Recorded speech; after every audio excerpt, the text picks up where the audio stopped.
Hey there, Sharon Horne-Ellstrom here. Welcome to day 2665, 2665. I love this. It was my childhood phone number. Remember when phone numbers actually were six digits? Five digits. They were just five digits. 2665 was my childhood phone number. 2665. And you just had to dial 62665 to, when I was a kid, to make a phone call. If you wanted to call your home, it was 2665. Or 62665 because 386 were the first three numbers. And so that was my childhood lifetime phone number for, I don't know, decades. And then my parents had that phone number until my dad passed away and my mom moved, but for a long, long time. And so it's fun to have it be day 2665 today. Just a weird aside. It's a cool thing about having your own platform. One of the best things is you get to talk about whatever you want. You get to say what you want. You get to talk about what you want. You get to talk about the things that are important to you. And some people resonate with it. Some people don't. I mean, some people couldn't care less and aren't old enough to remember I actually remember when, as a really little kid, when you'd pick up the phone and an operator would connect you. That's how old I am. I probably shouldn't admit it, but I am. So today we're talking about insurance and the importance of insurance. I have a different take on insurance. Here I get to share what I think about it. I always have thought of insurance as kind of backwards legalized gambling, right? We're gambling and betting that something's going to happen to us, which how dumb is that? So we pay a monthly premium in exchange for the insurance company, whatever type of insurance it is, being in a contract with us that says, hey, if this bad thing happens to you, if you're right, then we're going to help you cover the cost of that so you're not financially devastated. And we have different types of insurance for different types of calamities that can happen to us. And insurance companies, on the other hand, are betting that nothing's going to happen to us. And they bet that way because they spread it out over millions and millions of people. Millions and millions of people pay them premiums, and they know that the cost of the number of insurance claims they have to respond to and pay out on is always going to be far less to a magnitude than the money that they take in premiums. It's a great business model. That's why insurance companies are so rich, right?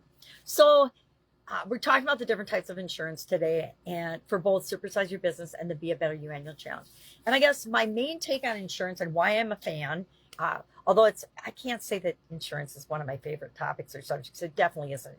It's not as unpopular for me as death and taxes, and accounting and things like that. But it is not one of my favorite topics. You know, I say, oh, this is my favorite tool. This is my favorite thing. This is not one of them. But I also know that it's an essential part of our lives and our businesses, because without it, we can get frozen in inactivity and not make decisions and choices, not do the things that we would love to do because we're scared. We're afraid of losing. And we will do more to prevent and make sure we don't lose than we will ever to succeed and win. It's just human nature. And so insurance helps us with that. It helps us to know that should something crazy happen, some calamity, we're protected and we're covered. You know, should I get sick and need kidney surgery, which actually happened to me, I got health insurance and I've got disability insurance. So when I have to have that surgery and I'm out of work for 6 weeks, between the health insurance and the disability insurance, my rent gets paid, my car payment gets made, there's food to eat, I can recover in knowing that I'm going to be okay when I get back to work, when I'm healthy and I get back to work again. Everything's going to be fine because I didn't have to take tens of thousands of dollars of financial loss because of, and actually it was hundreds of thousands of dollars in the case of that surgery, because I didn't have the insurance that I needed to protect me. It's why we have homeowners insurance and auto insurance. And along with homeowners insurance, I always give a shout out to people that are renters to remind you, don't get lulled into believing that just because you're renting a place, your stuff is protected and covered, because it absolutely positively is not. If you don't have renter's insurance to cover your property and your building burns down, guess what?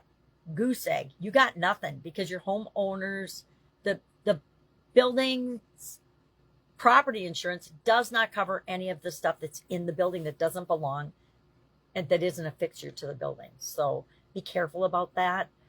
It's why whenever I rent something, I insist that the people have renter's insurance in addition to us having property insurance. All right, that's all I've got today. I've got a big project I'm working on and I got to tie up today. If I can help you in any way, please ask. Always have an awesome day. We're heading into the weekend. But of course, I'll be with you tomorrow.